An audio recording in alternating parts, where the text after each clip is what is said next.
Modi cabinet के नए मंत्री आज संभाल रहे हैं कामकाज। शाम 5 बजे प्रधानमंत्री मोदी ने कैबिनेट की वर्चुअल बैठक बुलाई। 2 घंटे बाद शाम 7 बजे मंत्रिपरिषद को भी संबोधित कर। पूर्व आईएएस अफसर रहे अश्विनी वैष्णव ने देश के नए रेल मंत्री का कार्यभार संभाला।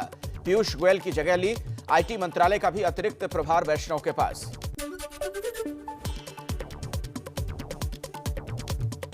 गुजरात से राज्यसभा के सांसद मनसुख मंडाविया ने देश के स्वास्थ्य मंत्री का पदभार संभाला।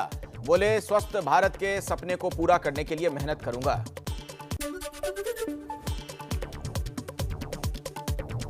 हिमाचल प्रदेश से सांसद अनुराग ठाकुर ने सूचना और प्रसारण मंत्री का पदभार संभाला और कहा कि प्रधानमंत्री मोदी के भरोसे पर खरा उतरने का पूरा प्रयास करूंगा।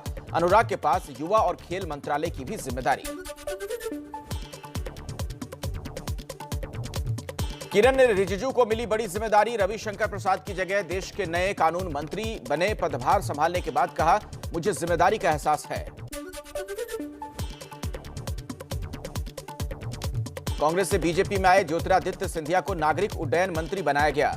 सिंधिया ने प्रधानमंत्री मोदी, अमित शाह और जेपी नड्डा का आभार जताया।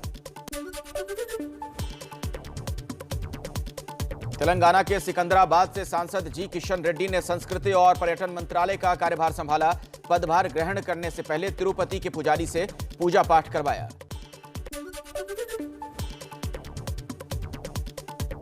कर्नाटक के उडुपी से सांसद शोभा करंदलाजे ने कृषि और किसान कल्याण मंत्रालय में राज्य मंत्री का पदभार संभाला।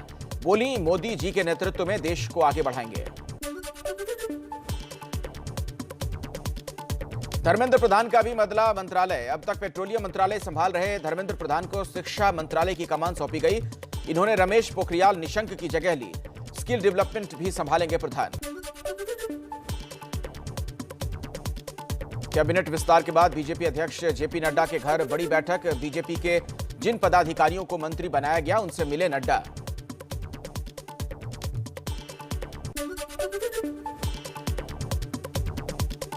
राज्यसभा सांसद नारायण राणे को एमएसएमई विभाग का कैबिनेट मंत्री बनाया गया। महाराष्ट्र के सीएम रह चुके हैं राणे। शिवसेना से होते हुए बीजेपी में आए और अब मोदी टीम का हिस्सा।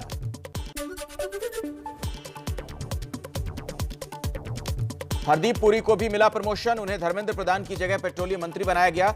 शहरी आवास मंत्रालय का भी जिम्मा हरदीप पुरी के पास ही रहेगा। मोदी सरकार में बढ़ा मीनाक्षी लेखी का सियासी कद। विदेश और संस्कृति राज्य मंत्री बनाई गई। नई दिल्ली सीट से सांसद हैं लेखी। स्मृति ईरानी के पास अब सिर्फ महिला और बाल कल्याण मंत्रालय रह गया। हालांकि स्वच्छ भारत मिशन भी वो देखेंगी। कपड़ा मंत्रालय स्मृति से लेकर पीयूष गोयल को सौंपा गया। मोदी कैबिनेट में बतौर कैबिनेट मंत्री शामिल किए गए पशुपति पारस को खाद्य प्रसंस्करण मंत्रालय दिया गया। शपथ लेकर घर लौटे पशुपति पारस का ढोल नगाड़ों के साथ स्वागत। एलजेपी से पशुपति पारस को केंद्रीय मंत्रिमंडल में शामिल करने के फैसले पर चिराग पासवान ने जताई नाराजगी। लोकसभा अध्यक्ष के फैसले को दिल्ली हाईकोर्ट में चुनौती दी।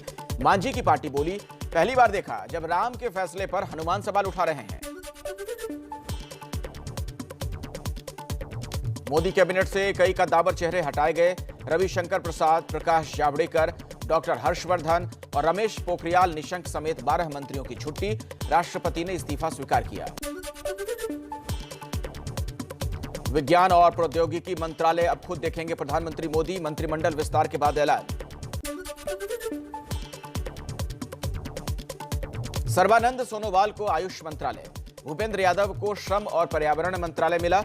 जी किशन रेड्डी को पर्यटन और संस्कृति मंत्रालय तो गिरिराज सिंह अब ग्रामीण विकास मंत्री बने।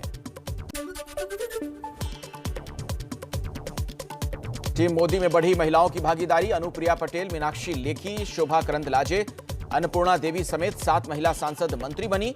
मोदी कैबिनेट में अब कुल 11 महिला मंत्री। मोदी कैबिनेट विस्तार में यूपी के जातिगत समीकरण को साधने का प्रयास। ओबीसी एससी वर्ग को प्रमुखता। यूपी से अनुप्रिया पटेल के अलावा एसपीएस बघेल, भानु प्रताप वर्मा, अजय कुमार जैसे 7 चेहरों को राज्यमंत्री बनाया गया। सीएम योगी ने सभी को शुभकामनाएं दी। बिहार के दो सहयोगी दलों को मिली मोदी मंत्रिमंडल में जगह। एलजेपी के पशुपति पारस के अलावा जेडीयू के रामचंद्र प्रसाद सिंह कैबिनेट मंत्री बनाए गए। पटना में मना जोरदार जश्न।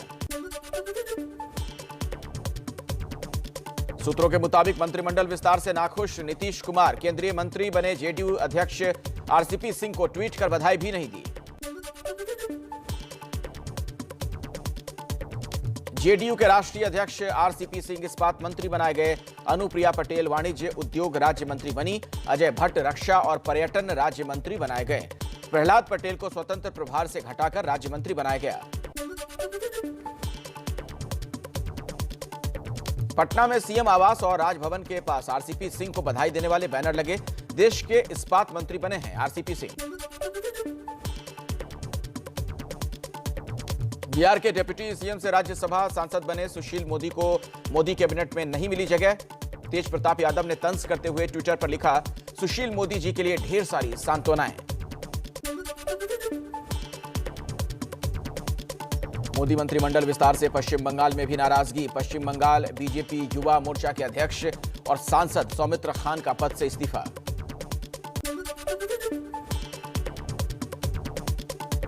मोदी मंत्रिमंडल विस्तार पर कांग्रेस का निशाना, कहा मंत्री बदलने से देश के हालात नहीं बदलेंगे। अखिलेश यादव बोले, इतने मंत्रियों को बदलना सरकार की नाकामी को दिखाता है। डॉक्टर हर्षवर्धन के इस्तीफे को लेकर कांग्रेस ने मोदी सरकार पर बोला हमला। कहा, कोरोना महामारी से निपटने में विफलता के लिए हर्षवर्धन को बलि का बकरा बनाया गया। पूछा, क्या मोदी स्वास्थ्य मंत्री का इस्तीफा लेकर अपना पल्ला झाड़ लेंगे? गुजरात के पूर्व मंत्री और बीजेपी के नेता मंगू भाई पटेल आज मध्य प्रदेश के राज्यपाल पद की शपथ लेंगे। मोदी कैबिनेट के विस्तार से पहले 8 राज्यों के बदले गए थे राज्यपाल। आम आदमी पार्टी ने आज से यूपी जोड़ो अभियान शुरू किया। 1 महीने में 1 करोड़ सदस्य बनाने का लक्ष्य। यूपी में अगले साल होने हैं विधानसभा के चुनाव। यूपी चुनाव की सरगर्मी तेज। आज बहराइच से प्रचार अभियान की शुरुआत करेंगे असदुद्दीन ओवैसी। लखनऊ पहुंचकर सुहेलदेव समाज पार्टी के अध्यक्ष ओम प्रकाश राजभर से मुलाकात भी की। यूपी में ब्लॉक प्रमुख चुनाव के लिए आज नामांकन। सुबह 11 बजे से दोपहर 3 बजे तक ही पर्ची भरेंगे उम्मीदवार। 10 जुलाई को 826 ब्लॉक में होने हैं चुनाव। आंध्र प्रदेश के सीएम जगनमोहन रेड्डी की बहन वाईएस शर्मिला आज तेलंगाना में अपनी राजनीतिक पार्टी की शुरुआत करेंगी। वाईएसआर तेलंगाना पार्टी के नाम से लॉन्चिंग। महंगाई का ट्रिपल अटैक। आज पेट्रोल 35 पैसे, डीजल 9 पैसे महंगा। दिल्ली में सीएनजी 90 पैसे प्रति किलो महंगी हुई। सीएम ममता का प्रधानमंत्री मोदी पर फिर तीखा वार। कहा, पीएम को मन की बात बजाय पेट्रोल की बात करनी चाहिए। अर्थव्यवस्था की बर्बादी के लिए भी केंद्र की नीतियां जिम्मेदार।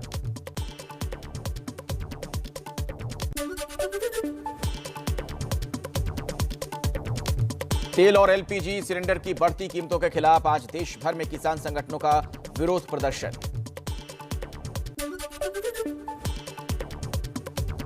दक्षिण कश्मीर में 2 अलग अलग जगह एनकाउंटर में 4 आतंकी ढेर। 2 आतंकी पुलवामा में तो 2 कुलगाम में मारे गए। पिछले 24 घंटे में कुल 5 आतंकियों का सफाया।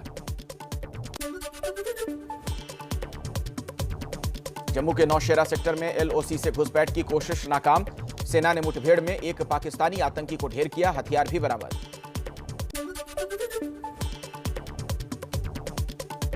पाकिस्तान के कब्जे वाले कश्मीर में इमरान सरकार के खिलाफ बड़ा प्रदर्शन।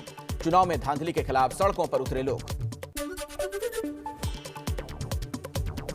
कार चोरी गैंग की कनेक्शन मामले में आरोपी शौकत अहमद को कश्मीर लेकर गई दिल्ली पुलिस की टीम।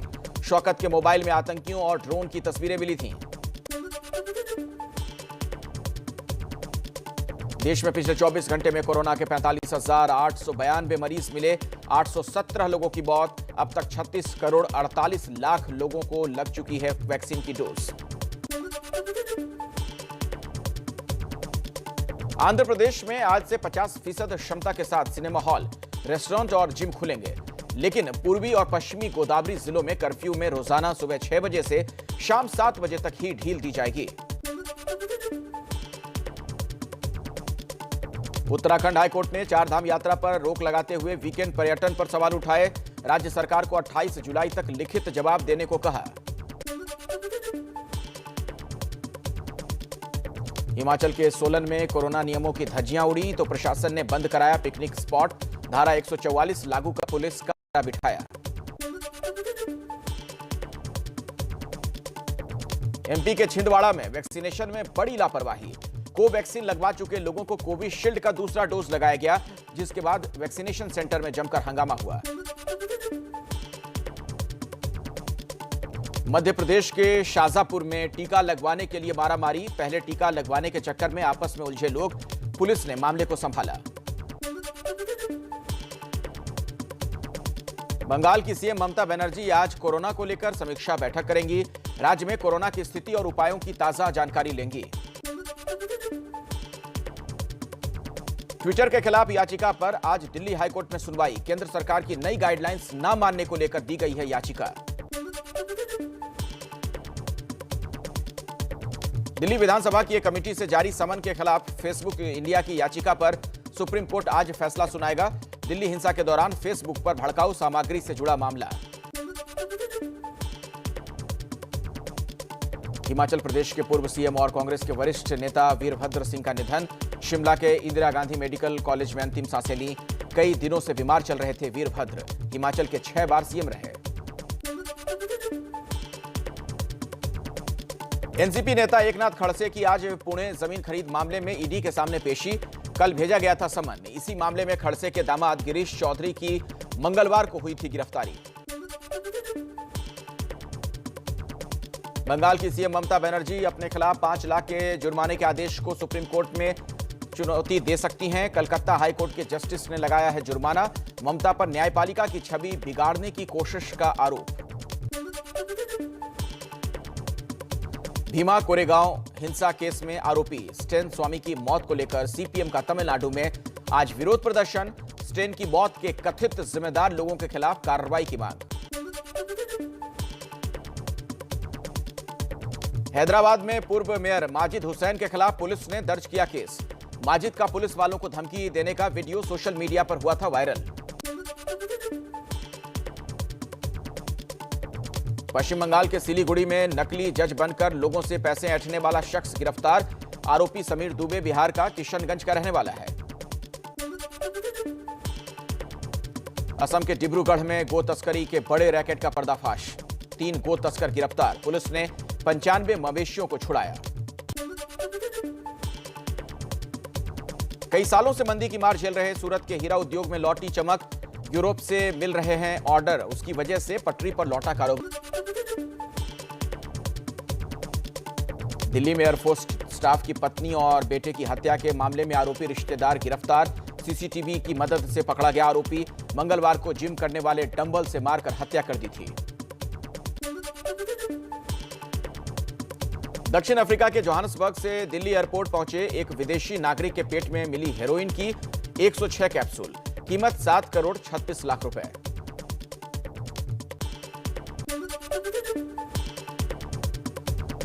बिहार के दरभंगा पार्सल ब्लास्ट केस की जांच यूपी के कैराना पहुंची। एनआईए की टीम ने कैराना में एक युवक को हिरासत में लिया। पूछताछ जारी।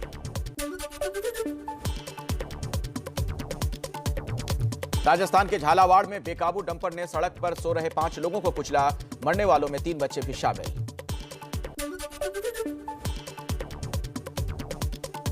जबलपुर के युवा इंजीनियर अभिनव ठाकुर ने धान और गेहूं की बुआई करने वाला ड्रोन बनाया। खेती को और आसान बनाएगा ये नया आविष्कार।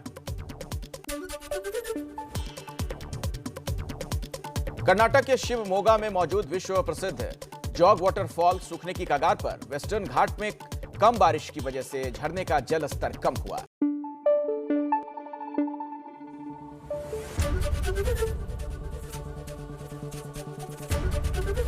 एबीपी न्यूज आपको रखे आगे।